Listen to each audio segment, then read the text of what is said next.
Alors ça, c'est ma question. Est-ce que pendant entre 2008 et 2016 à peu près, c'est ça.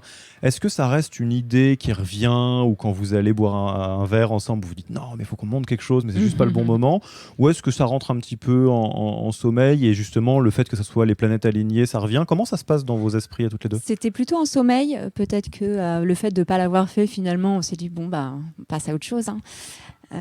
Moi, de mon côté, j'avais un nouveau job dans une maison de mode sur lequel j'avais énormément de responsabilités, avec un vrai projet entrepreneurial, beaucoup de liberté finalement. Donc, j'ai assouvi aussi un petit peu mon envie. C'était produit en France. Il y avait beaucoup plus de sens pour moi à travailler dans cette maison-là. Donc finalement, moi, je pense que j'ai un petit peu rempli un peu les cases qui me manquaient.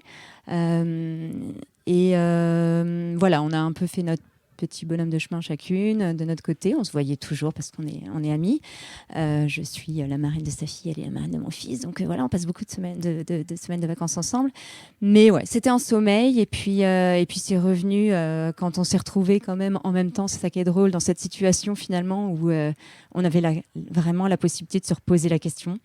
Parce que le confort de se dire, on a le chômage, donc c'est le moment ou jamais. On avait 35 ans, c'était l'occasion ou jamais. On se disait qu'on était assez mûrs l'une et l'autre pour créer quelque chose de toute pièce, avec ces 15 années d'expérience où on avait touché à plein de domaines divers et variés, de la com, de la prod,